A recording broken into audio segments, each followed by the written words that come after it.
Just enjoy the ambience. Look at those easels and tables on the beach over there. They call it an open-air gallery, or probably something more upscale like al fresco galleria. They say it's a popular design in foreign cities like Paris and New York. That may be true. What do you mean by foreign cities like New York? The appeal is clear enough, I guess. Anyone can wander in and out. There aren't any walls or doors. There's no roof either. Just kind of a thin cloth membrane. Not quite a sheet or a tarp, but more like a drape of rolled out spiderweb. Looking like it might bunch up and dissolve if it ever got rained on. No concern down here for rain. Everybody thinks they're inside just because they can't see the sky. But it's a microclimate down here, and it surely does rain. Right now, they're exhibiting some intimate photographs of small town life.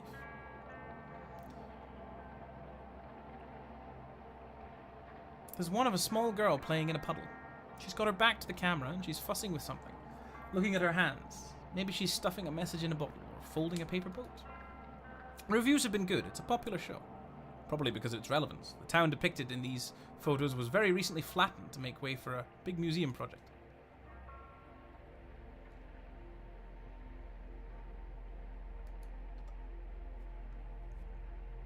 Chugging along at the bottom of the beautiful briny sea. What are these things? Like sort of minimalist Christmas trees. I took a nap. Ezra helped Kate forage for mushrooms. Let's go foraging. Act 4, Scene 6. A grove. Oh, they are trees.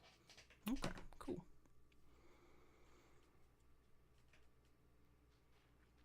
I see mushrooms.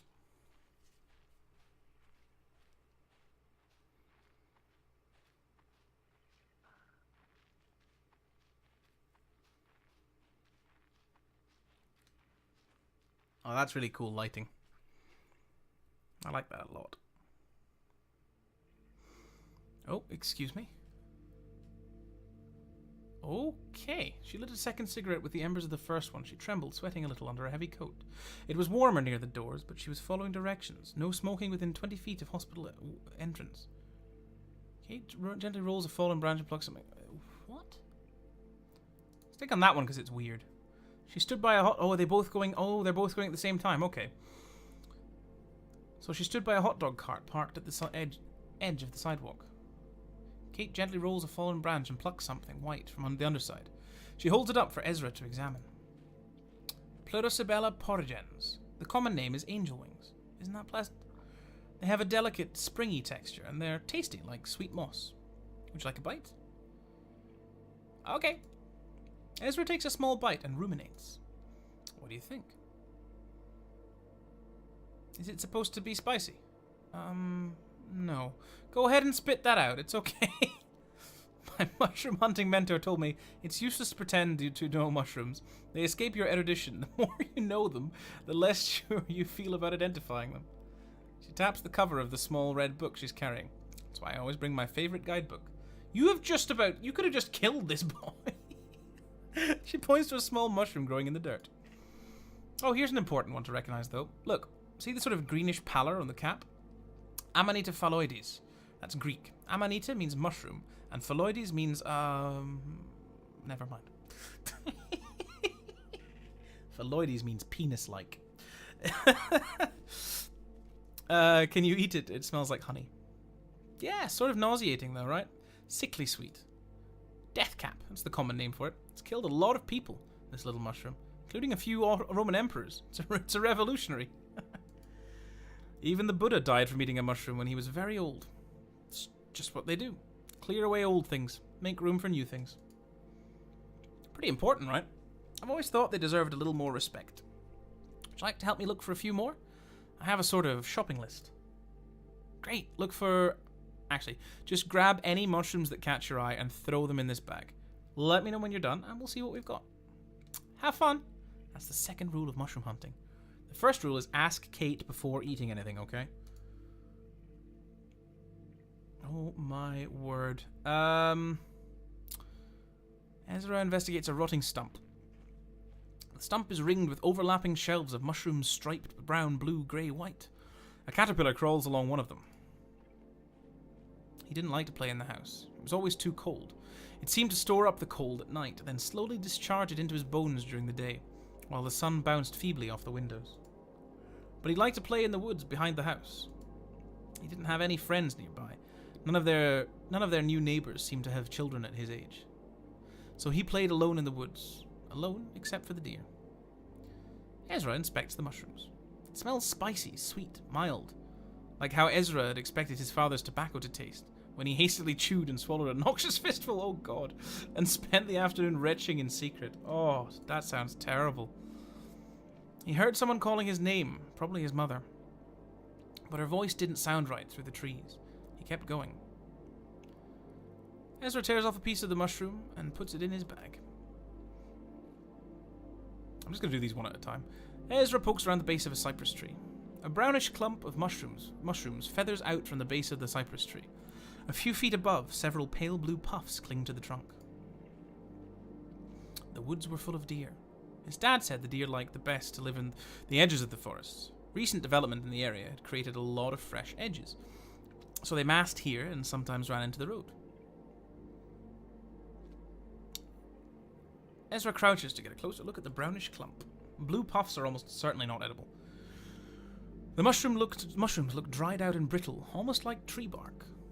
He heard strange, gruff voices back in the direction of the house, and something that sounded like a choked sob or sharp rebuke. He kept going. Ezra tears off a piece of the mushroom and puts it in his bag. Ezra closes his eyes and listens to the water and the distant clicking of bats. Oh, okay, we're finished that one for now. Kneels in the grass, digs a bare patch of dirt, examines the tree root. Digs in a bare patch of dirt. It's a bit muddy from flooding or the general dampness of the caves. She finds two promising specimens, a spotted brown cap and a dense bundle of dark ridges. The hot dog vendor tried to strike up a conversation with some immediately too personal questions. She decided to give him the benefit of the doubt. Maybe he considered it part of his job, she thought, to offer his customers some kind of counsel. Maybe it was to salve his guilty conscience for selling junk food outside a hospital. Kate inspects the spotted brown cap. The bottom of the cap is covered in tiny, tooth-like protrusions. Kate plucks the mushroom from under the dirt and puts it in her bag. Kate tries to wipe some mud off her boot. Oh, Jesus, there's stuff going on over here! He tripped on a protruding root and lay for a while in the mud, examining the pale upper branches of a sycamore tree, listening to the soft rumble of a faraway thunderstorm, then louder, closer, and his hair stood on end, and there was the bird. There was the bird. Kate, wow, that looks like quite a haul. Let's see what you've got. Ezra hands Kate the striped mushroom he took from the tree stump. Oh, great, this is called a turkey tail. Delicious and good for the immune system. Ezra hands Kate the brittle, brownish mushroom he took from the base of the cypress tree. Aha, brown gold. Most people call these sheep's head, but in alternative medicine circles, it's better known by its Japanese name, maitake, the dancing mushroom. Apt, because you do a little dance happy little dance when you find one. It fights cancer, supports the immune system, regulates blood sugar, and tastes like eggplant. This one's a bit old and tough, but it's nothing that can't be solved with a lot of butter. It's going to help with the blood pressure. Good find, Ezra. I just found this one. Kate takes the spotted brown cap out of her bag. Okay, this one is called bitter hedgehog, and it's on my list. It's great for nausea, which is basically the #1 complaint of the pregnant women I treat. It tastes kind of like black pepper. It's okay. I let it dry out so it's really tough, and they just chew on it like bubblegum. So, you have a brother out there somewhere? Julian. He's going to come find me in the morning after the work is done. Yeah, we work pretty hard. We used to spend part of each night looking for my folks, but now we pretty much just work. Maybe that'll change now. I have some new friends. Do you have a family? I almost had a baby once.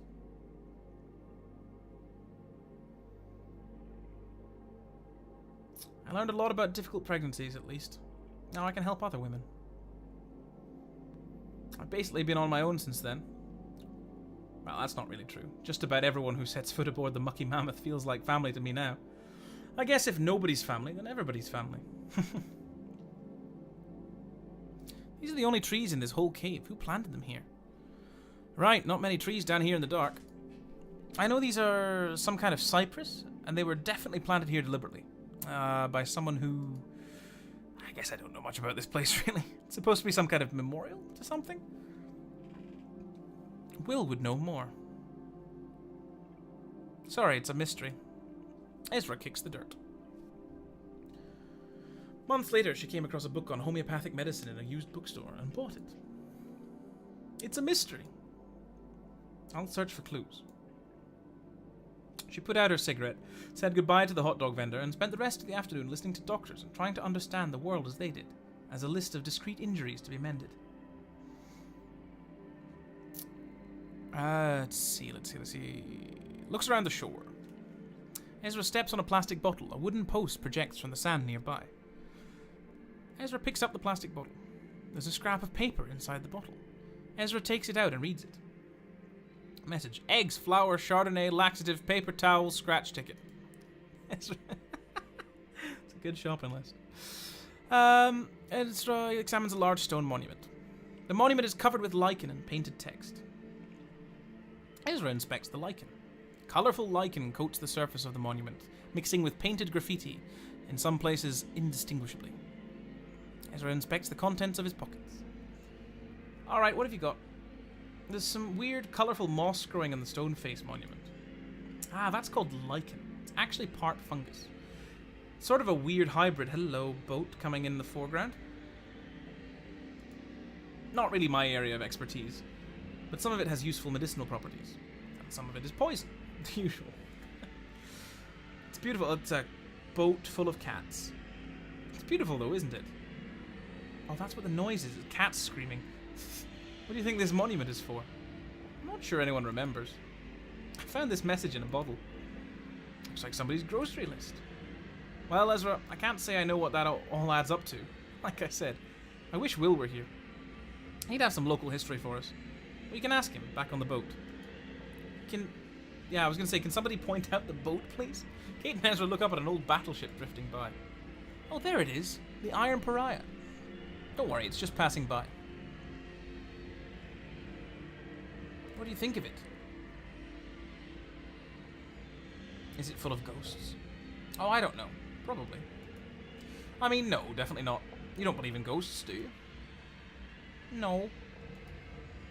I've never met a young kid who really believed in ghosts. Lots of older people do, though. Wonder why that is.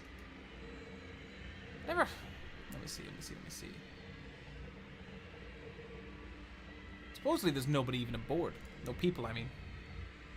There must be something out there. Life is everywhere. Rats, insects, some kind of hardy mold. You can see about 12 cats from where you're standing. What are you talking about? Part of it could be flooded and host to some of the eyeless fish that live in the echo. Hey, maybe there are some mushrooms growing in there, slowly consuming military rations from over 100 years ago. I've heard it was in the Civil War. I guess they had boats full of soldiers and supplies going up and down the Ohio River. And they fought on the river, like boat to boat, with cannons or something, I guess. Machine guns? I'm no military historian, as you can probably tell. Anyway, I guess this one just got lost and somehow ended up all the way down here. Maybe it slipped into a cave up north. They're all connected underground. There's another version of the story where it didn't get lost. It was full of deserters. They came down here to hide. Maybe that's why it's a pariah.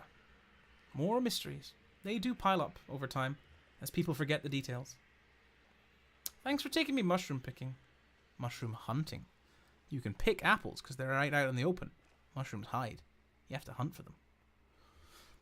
Ezra's parents shook him awake. They seemed alarmed, but not immediately concerned. They led him back to the house, past the house, into the car. Dad said they were going to stay at the bus station for a while, the one with the little arcade with the car game he liked.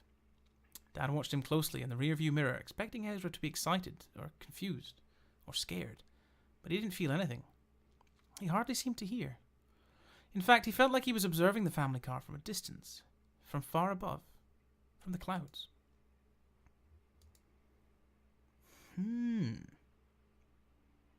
Interesting. Let's go back to the boat.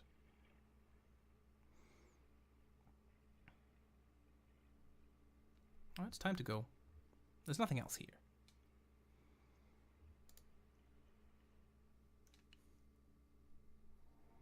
I've always been meaning to learn to go mushroom hunting myself.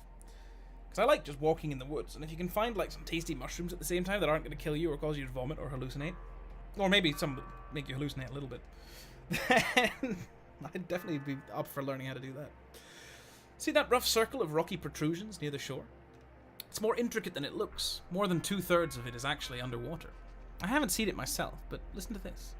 It's man-made, and the rocks weren't placed according to their size. So what's visible is more or less uniformly random selection of the overall shape. It looks like it might be a spiral, all told, or maybe some kind of meditative labyrinth. At the head of it is a petrified oak stump. That was moved here from above ground, of course, decades ago. That's where the ceremony took place. The Lock-Lucks were married here. Many frail-tongued observers said that they should go with lock or luck, or split the difference with look, or even lick, or really anything else, but it was never going to happen. Met in line at the DMV. Greta Luck and Norm Locke were high school sweethearts. They took a chemistry class together, where she challenged him to shoot the moon, learning formula and compounds well enough to answer every test question exactly wrong and achieve a perfect failing grade. Their engagement was welcome news for the family businesses, who had been looking for some opportunity to merge interests. Oh, here we go. These were the Locks of Lock Large Animal Storage and the Lucks of the Luck Family Nut Company. How does that work together? Animal storage and a nut company. Surely someone in a branch of those two great trees had elephant husbandry on the brain? This is all that speculation. The ceremony itself was humble and perfunctory, and it must have somehow involved these rocks. Probably these rocks marked the boundaries between the two families, Lucks on the inner loop and Locks on the outer, or the other way around. And it must have also involved that petrified stump. Neither family is particularly religious, but rumors persist that the officiant wore a robe.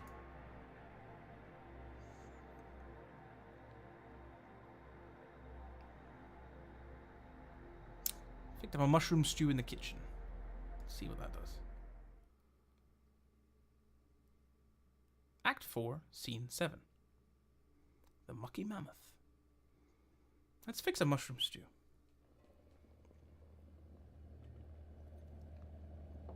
Oh.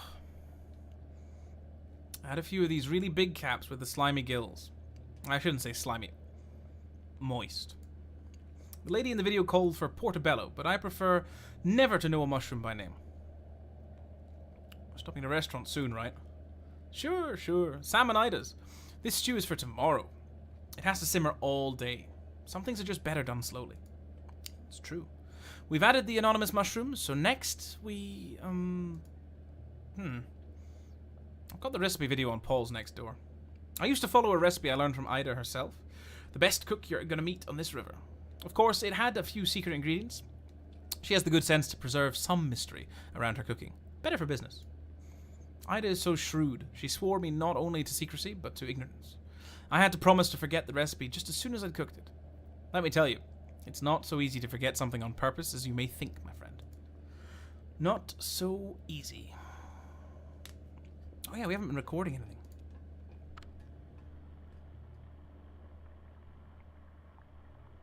Record the stew.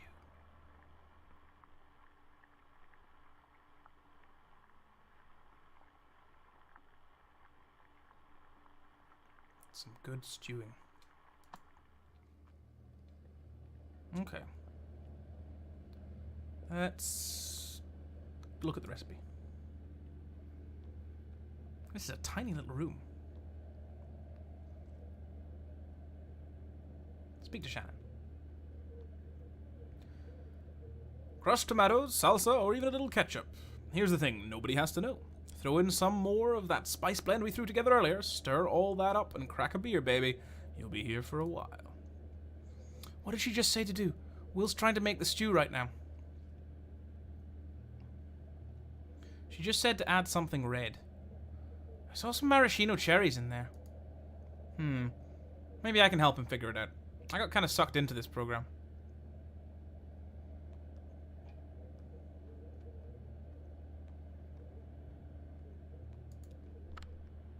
Let's record the television.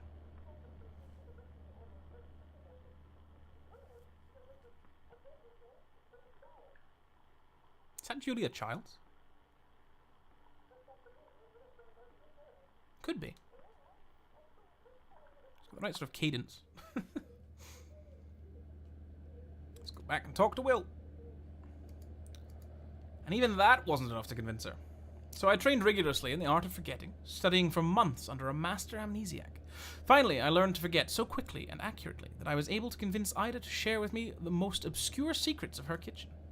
As a demonstration of my trustworthiness, I forgot the names of my own parents right there in front of her. Every time I wanted to cook this legendary stew, I'd call Ida up on the telephone and ask her for a quick, temporary reminder. Here on the boat, we haven't got a phone line, so I have to seek out culinary wisdom on videotapes of cooking shows. So back to the matter at hand. Next, Did you already make the spice blend? Oh, it's you. I thought... Never mind. Hello. Well, I don't know that it qualifies as a spice blend, but I spilled the salt in some of Kate's herbal tea here. Hey there, could I ask you... Wait, why are you cooking? We're stopping at Sam and Ida's in 20 minutes. It's for tomorrow. Oh, well, just don't forget about it this time. I'm not scrubbing up any more boiled over sludge. Sorry. Listen, I have a favor to ask. There's a package for the telephone exchange, and I can't get the mammoth back there. Could you deliver it for us? Thanks a lot. I've got the dinghy all ready to go. Maybe take your friend with you. One of you can man the outboard motor, and the other can aim the flashlight. It's dark. Sure. Sounds like a fun time. Act 4, Scene 8. Echo River Central Exchange.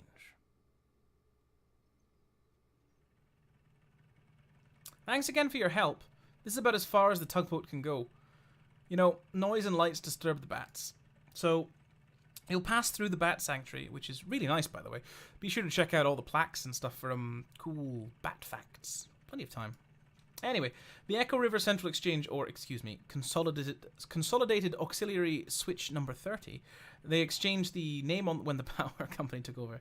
Anyway, it's just on the other side of the Bat Sanctuary. This package is going to Poppy. She's an operator. The operator. We'll meet you on the other side at Sam and Ida's for our scheduled early breakfast stop. Just follow the river. Can't miss it. Oh, I almost forgot. You may or may not be interested. There's this kind of weird memorial sculpture on your way in. Just before the Bat Sanctuary, I always recommend people at least stop and take a look at it. It's really sort of... I don't know how to say it. You should check it out. Okay, bye. Oh, no. How am I controlling this? Is this WASD now? No, surely not. No, it's just going. It's just going. I just happened to push W as soon as...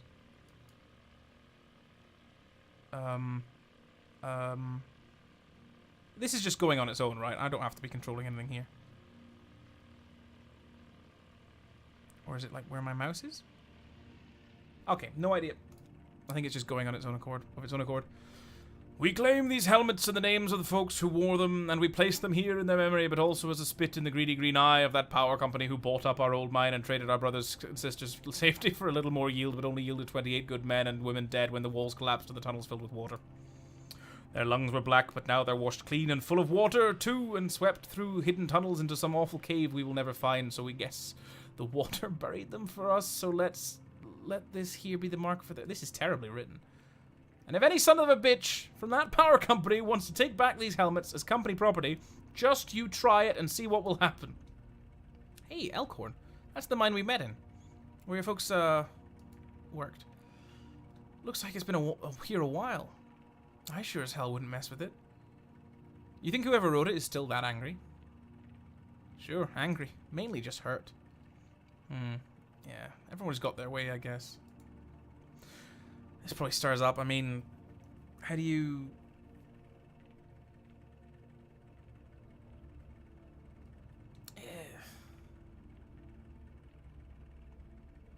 It's fine. I'm glad this is here. People should remember that this happened. Well, here we are, remembering. I didn't even know it was... I didn't even know it the first time around, but here I am remembering it now. It's a fine memorial, I guess. What happens if I switch the light off? Am I gonna get spooked? Nope, we just stop. Okay. Fair enough.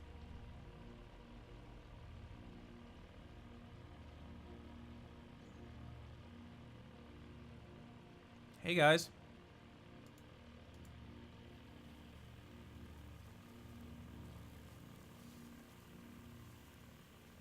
Hello. Ugh.